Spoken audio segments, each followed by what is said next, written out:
Good morning or afternoon, whatever is the case for you. My name is Dick Rusin, and I own this Tomaso Mangusta.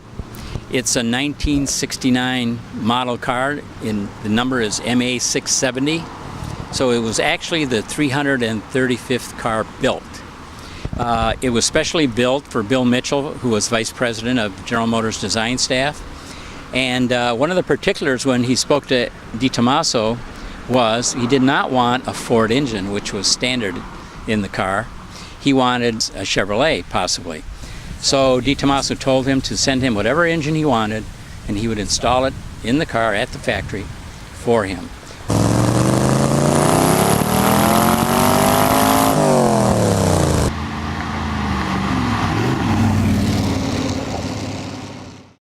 So an engine was built and sent to Italy, built in the car. They couldn't drive the car because after the air cleaner had been specially built, the carburetor, a Rochester, was stolen, so they never drove it.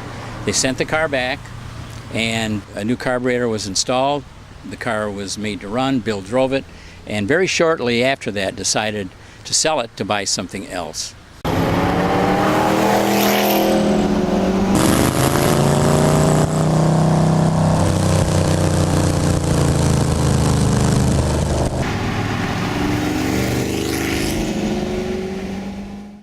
So at that time I had the opportunity to buy the car. I won a raffle, which was an opportunity to buy it, and bought the car in September of 1969. I've had it ever since. It's got 62,000 miles on it now. I use it a lot in the summer. I drive it a lot. It's a wonderful car that was designed by one person, both interior and exterior. And that person was Giugiaro.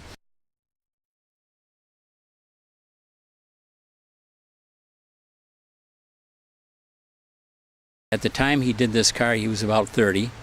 He worked for Fiat at the beginning when he was 17, and then went on to work for Bertoni, Nuccio Bertoni, and worked there for quite a number of years. Did a lot of great cars. And then at that point when he was 30, decided that he was going to go off on his own, and he wanted to have his own studio. Giugiaro went to work for a short period of time at Ghia, which was the other very strong coach building company, the three being Bertoni, Ghia, and Pininfarina.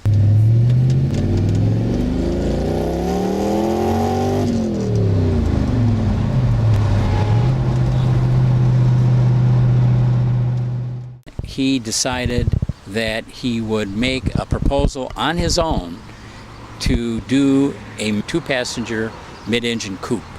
Now, the mid-engine coupes were just starting at that point in time. The Lamborghini Miura had been done in '64, also at Bertoni. So it was something that was close on the horizon in the Italian motoring industry.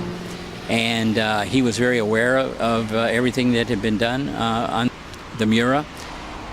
He decided instead, though, that he would break away from Bertoni. He didn't want to take anything away that could be called something that belonged to Bertoni. So he wanted to invent a whole new design language, which he did on this car. And that design language became the new design language for the industry. Now, this particular car has a Chevrolet engine. It's the only one of 401 built that has a Chevrolet small block, and that's because Bill Mitchell wanted something else other than a Ford. In the 400 cars that were built, 401, it's the only one with a Chevrolet engine built at the factory. And to my knowledge, I don't think there are any others that have had other engines put in them. The car is pretty dramatic. It's really a treasure. It's one of probably the highlight of Giugiaro's career as a designer. And he was, in 1999, Giugiaro was named by 150 automotive press as designer of the century. And if you look back at the Mangusta when it was done at that time, it really tells you the quality and strength and creativity that he had developed as a young man. The car is great to drive. It's very fast. It's 340 horsepower, a lot of torque. It's got a 5-speed transmission, same as all other Mangustas. The only thing that's different is that besides the engine, a 3/4 inch aluminum spacer was made between the transaxle and the bell housing that allowed the Chevrolet engine to fit the ZF transaxle. He went on and built 401 of these cars. He made a deal with Ford for the engines. He tried Chevrolet. They were not interested because they had a Corvette, so why give an engine to someone who's going to compete? He went to Ford. Ford made a deal with him for the engine. That deal led to the Pantera, which were built in fairly high volumes compared to this car. I think there were over 2,000 Panteras built, so it was a fairly successful car at that point in time. The car is just great fun to own. It's unique. There are only 3 in the Michigan area that I know of. Never see another one. It's a lot of fun. It looks great. I've done a lot of minor modifications to it to make it modern in its drivability and handling, and it's just a delight to own. So with that, Chris, thank you. Chris is a great guy. I really admire what he does. He's got a feeling for cars, and it doesn't matter what they are, Chris loves them.